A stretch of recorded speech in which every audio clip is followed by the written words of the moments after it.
Now, when I reached the garden, the early morning was just beginning to make emeralds of the dewdrop. Early morning sun यानी कि सुबह सुबह की जो सूर्य की किरण होती हैं लालिमा से भरी हुई वो सूर्य की किरणें it was just beginning to make emeralds of the dew drops. Dew drops कैसे कहते हैं?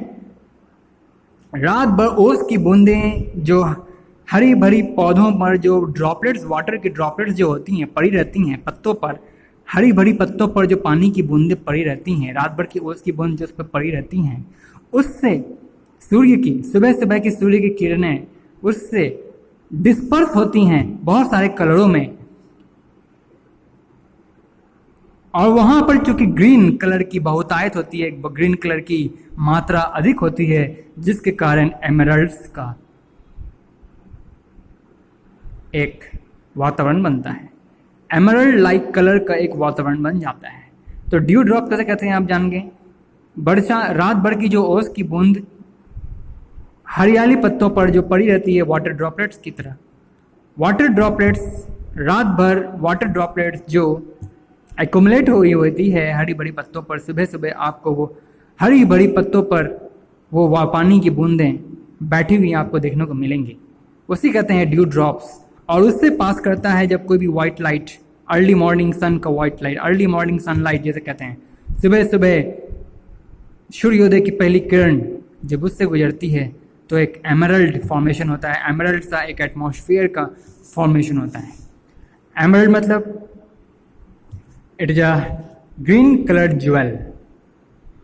हरी रंग की एक ज्वेलरी कह सकते हो. हरे रंग का एक सोना, पन्ना जैसे कहते हैं, हीरा और पन्ना सुना होगा, बताया था पीछली क्लास में.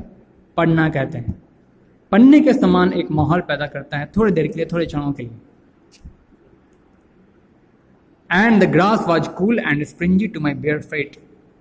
स्प्रिंजी क्या होता है?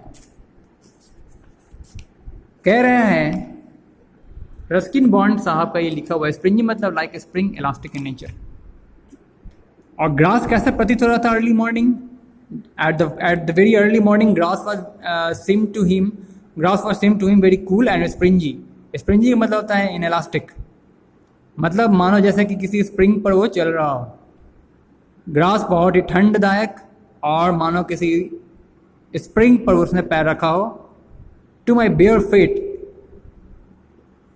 स्पीकर के ये जो स्पीकर है, इस स्टोरी का जो स्पीकर है, उसके नंगे पाँव को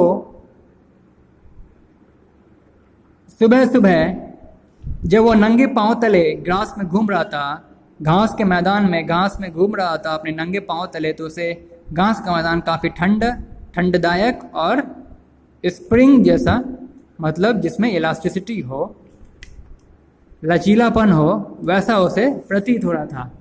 like spring elastic in nature, लचीलापन. A group of boys had gathered in a corner of the gardens, and among them were Kamal and Anil. लड़कों का दो समुदाय, दो झुंड लड़कों का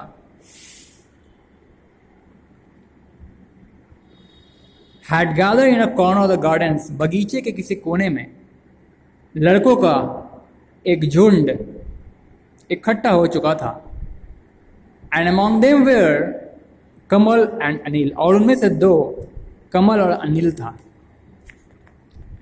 कमल और अनिल स्पीकर का साथी था.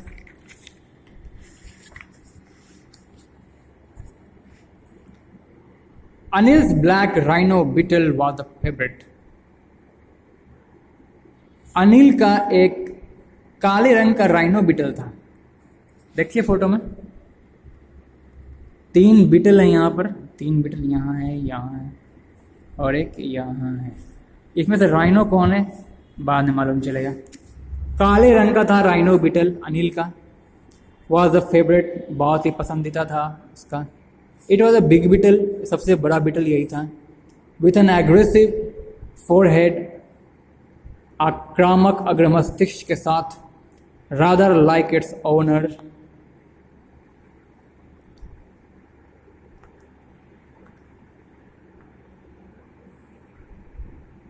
मतलब इसके मालिक के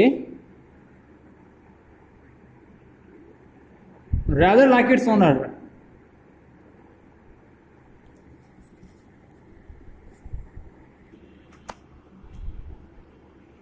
आक्रामक अग्र मस्तिष्क वाला एक बहुत बड़ा बीटल हुआ था।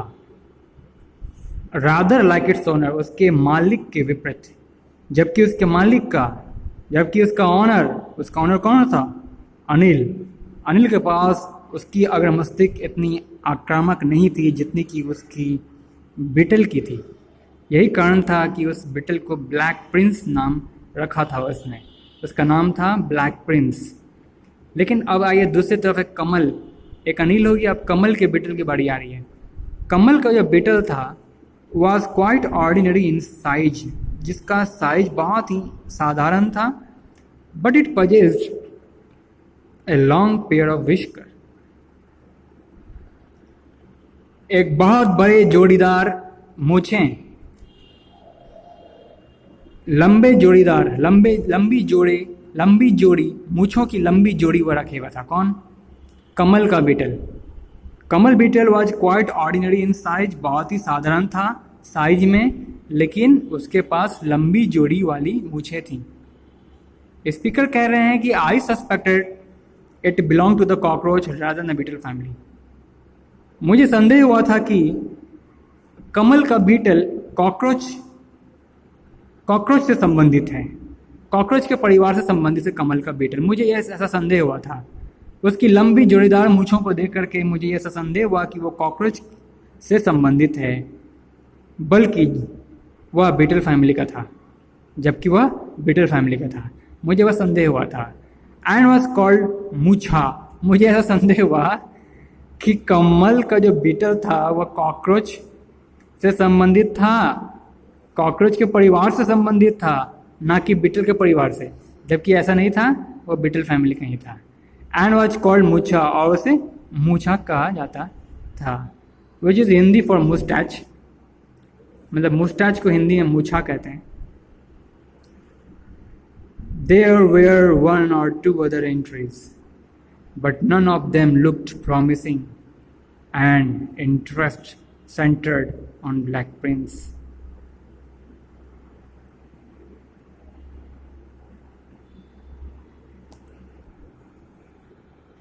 तो वहाँ और भी बहुत सारी एंट्रियाँ थीं। 3 बीटल्स का जिक्र यहाँ आपने सुना। पहला नैरेटर का बीटल, नैरेटर की beetle, she was female actually, नाम था महारानी, जो कि एप्पल के कॉर्नर पर, किसी कॉर्नर पर विश्राम कर रही थी, पड़ी हुई थी। दूसरा कमल्स बीटल, जो कि ब्लैक प्रिंस जिसका नाम था, जिसके पास एग्रेसिव फोरहेड था, ब्लैक प्रिंस कहे जाने वाला अनिल का बीटल। उसे नरेटर ने मूछा का भी नाम दिया, Moocha. It was also called Moocha. And third was of Kamal's beetle, it was quite ordinary in size, हाँ बहुत ही साधारण था साइज में।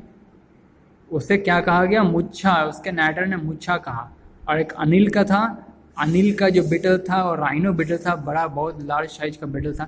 एक महारानी हो गई, एक मूछा हो गया और एक राइनो बीटल हो गया। 3 प्रकार का बीटल आपने यहाँ पढ़ा। इन तीनों के अलावा देयर वर 1 और 2 अदर एंट्रीज, 1 या 2 अन्य बीटल्स भी वहाँ थे, but none of them looked promising and interest centre on Black Prince, Moocha and my own Maharani. लेकिन उनमें से कोई भी वायदा करने वाला नहीं था, इंटरेस्ट शो करने वाला नहीं था ब्लैक प्रिंस और मूछा और मेरी महारानी के तरफ प्रति इंटरेस्टेड नहीं था वो लोग, वो सारे बीटल्स। एंड माई ओन महारानी who was asleep on an apple core, वो was still asleep on an apple core, जो कि अभी तक उसी सेब के किसी कोर पर विश्राम कर रही थी, पड़ी हुई थी। सेब के टुकड़ा करना बीच वाला सेंट्रल पार्ट होता है, उसे कोर कहते हैं। उसी कोर पर विश्राम कर रही थी, आराम कर रही थी, जिसमें से गुच्छा निकला रहता है। आप जानते हैं ना, कोर, एप्पल के कोर यानी कि सेंटर पे इसमें गुच्छा निकल रहता है, जिसे पकड़कर आप सेंटर पार्ट पर वहीं पर बैठी बैठी हुई थी, विश्राम कर रही थी। कौन? Maharani. A few bets were being made in coins और मार्बल्स। अब क्या हुआ, रेस स्टार्ट होने वाला था जिसके लिए पहले से बहुत सारी शर्तें उन लोगों में लग रही थी। उन सारे लड़कों के बीच, उन सारे ग्रुप के बीच कम से कम 3 कमल, अनिल और नैरेटर, और भी कुछ लड़के थे। तो कमल, अनिल और नैरेटर के बीच में शर्तें लग रही थी। किसमें? कॉइन्स में और मार्बल्स में। जितने वाले को कॉइन्स या मार्बल्स मिलेगी। And prize for the winner, coins, marbles and prize for the winner was on display. ठीक है, डिस्प्ले किया जाएगा, सबको शो किया जाएगा। जो भी विनर होंगे उन्हें कॉइन, मार्बल्स मिलेगा कि प्राइज मिलेगा, वो सब डिस्प्ले किया जाएगा। ये सब के लिए शर्तें भी लगाई जा रही थी, जुए भी खेले जा रहे थे। जुए का रूप भी जनरली होता है ना, कोई प्रतिस्पर्धा जुआ का रूप लेता है, तो शर्त यानी कि बेट्स लगाए जा रहे थे। A great stag beetle quite dangerous to look at. एक बहुत ही खतरनाक बिटल, देखना जिसे बहुत ही भयावह था, जिसकी जो लुक थी काफ़ी भयंकर थी। which would enable the winner to start a stubble and breed beetles on a large scale। ये क्या करने वाला था? सक्षम बनाने वाला था किसी को भी, विनर को, किसी भी विजेता को अपना एक stubble खोलने का और बहुत सारे बीटलों को ब्रीड करने का, अर्थात बहुत सारे बीटलों के साथ समागम करने का, बड़े स्तर पर समागम करने का यह इनेबल भी कर रहा था। कौन? इनेबल भी कौन? वो ग्रेट स्टैग बिटल, तो बहुत विशाल बिटल जो कि देखने में बहुत ही खतरनाक था, वह जीतने वाले बिटल को इनेबल कर रहा था। किस लिए? मतलब योग्य साबित कर रहा था, मतलब उसे आदेश जाहिर कर रहा था कि वो अपना एक स्टेबल जीत के रूप में उसे एक स्टेबल शुरू करना है और बड़े स्तर पर बहुत सारे बीटलों के साथ समागम भी कर सकता है। There was some confusion when Kamal's मूछा escaped from his box। एक दुविधा वहाँ पर यह उत्पन्न हुई जब कमल का जो बीटल था, that was quite ordinary in size, जिसका नाम मुच्छा रखा गया था। कमल का जो बीटल जिसका नाम मुच्छा था वो बॉक्स छोड़ करके कहीं फरार हो गया था। तब बहुत कन्फ्यूज़न का एक माहौल क्रिएट हुआ। There was some confusion and took after escaping from his box he took a preliminary canter over the grass। तो बॉक्स से भाग निकलने के बाद वह कैंटर किसको कहते हैं? When a four-legged animal runs at a fastly fair speed and took a preliminary canter over the grass। There was some confusion arise when Kamal Mucha escaped from his box, took a preliminary canter over the grass। मतलब